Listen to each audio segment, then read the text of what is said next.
Ошол жерде иштеп жүргөндө эле 80-87 КГБСтерде мага сунуш кылдылар да.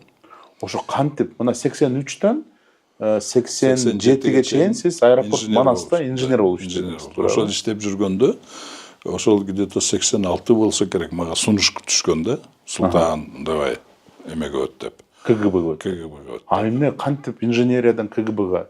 Юрист болсоңуз бир жөн. Жок, ал жерде атайын окутат да алгандан кийин. Бир жылдык на базе высшего образования, специальное образование дают, высший курс. Ооба. Жок, эмне үчүн сизди ким берди ошо сунушту? Булар мындай да, мен өзүм деле иштеп жүрүп кийин кандидат на работу тандайсың да. Хорошо изучаешь его, там предложение кылардын алдынан 1-2 жыл, 3 жыл аны изучать этесиң. Бул 7-чи коленасыга чейин. СССР маалында КГБга аябай отбор строгий болчу. Там малейший, допустим, сен, например, алыс тууганың деле мындай бир камалган же мошенничество бирдеке болсо вообще сразу вычеркивали, да? Мен немелерим бүт эле немем таза болгон да. Ошондуктан анан мага предлагать етип, караса мен нормальный институт закончил. Ал жерде деле нормально работал авиацияда. Анан борт инженер болом деп аракеттенип жүргөм. Ошого өтөм деп. Такое предложение мен айттым. Мен КГБнын ошол же сотрудник бар эле, чакырып Юрий Иванович деген Коновалов деген. Манас аэропортунда. Анан чакырып, кабинетине чакырып, мен андай билгенде эмесин КГБ бар экен, вообще түшүнүгүм жок болчу. КГБ бул эмне экен. Анан чакырып, анан ушундай десе, анан мен я вообще-то хочу бортинженером быть. Ты хорошо подумай деп калды. Хорошо деп 3 күн неме кылсам, кайра чакырды. Что подумал? Не знаю. Апамдан сурасам түшүнүгү жок, атам жок. Советоваться этип турганда эле эч ким жок да. Не знаю, я вообще не знаю, что это такое десем, анан ал айтты да. Султан деди, вот я сам закончил Рижский авиационный институт. Я тоже хотел быть бортинженером, но я тебе хочу сказать, это самое лучшее, что можно придумать для молодого советского человека. Айткан да. Ты потом не пожалеешь. А если откажешься, потом можешь сильно пожалеть, когда узнаешь, что это за структура. Сейчас ты просто молодой.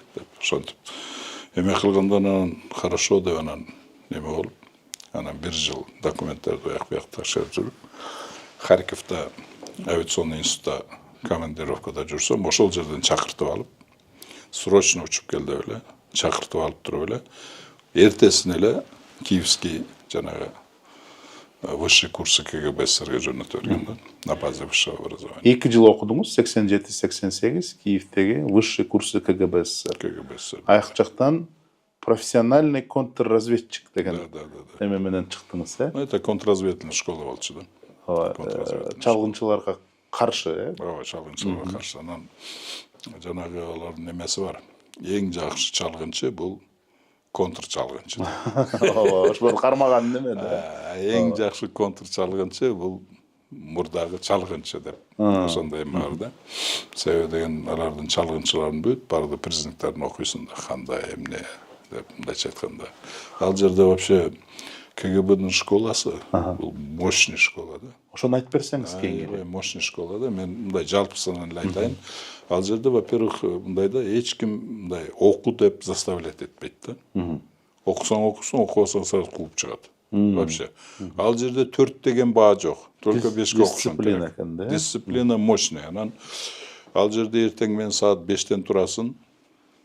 6 километров кросс, заряд как положено, бүт барды нагрузкалар, анан завтрак, анан кийин барып туруп везден окуйсуң, түшкө чейин окуйсуң, түштөн кийин библиотекадан чыкпайсың.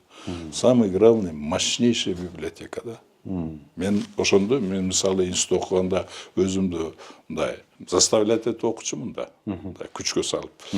А здесь мен удивился да, өзүм окудум да, вообще эме кылбайт, анан библиотекадан чыккым келбейт да. Ушунчалык мындай эме да, анан атмосферасы башка, атмосферасы совсем башка да. Анан доброжелательный мындай эме аябай, мен ошол жерде аябай көзүм ачылды да. Анан спецпредметтерди окуганда аябай көзүң ачылат да. Это вообще мощная школа.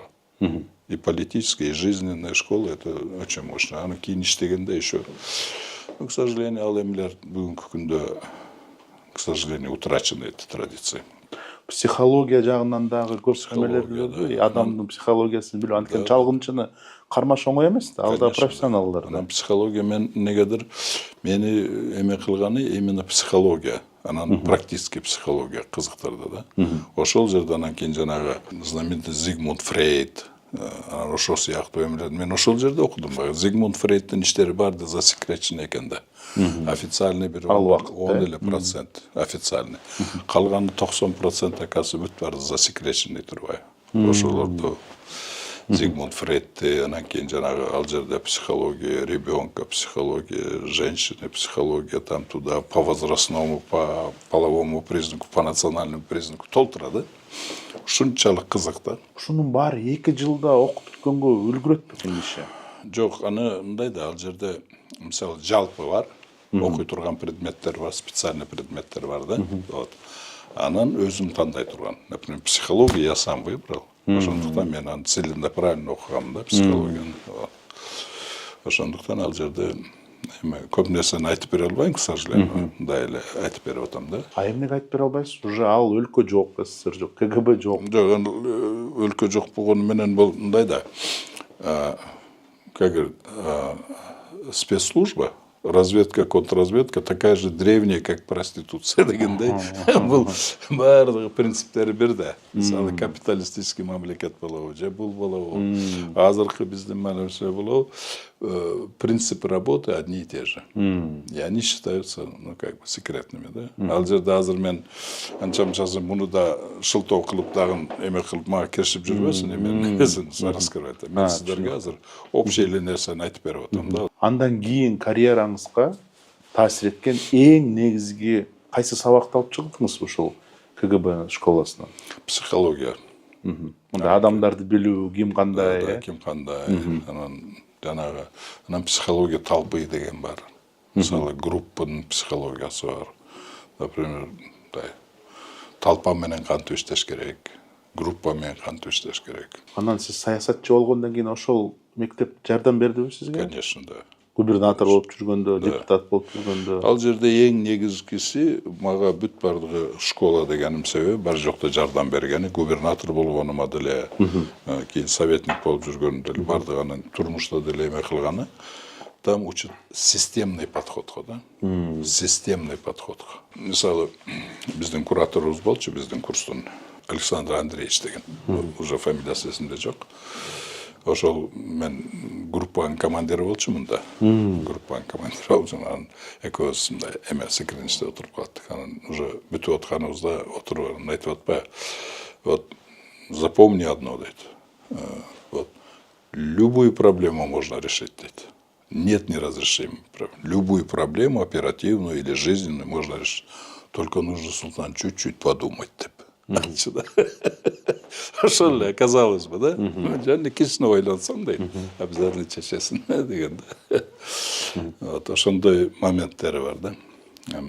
Бул действительно мага аябай көп жардам берди. Бүгүнкү күнгө чейин жардам берет да бул.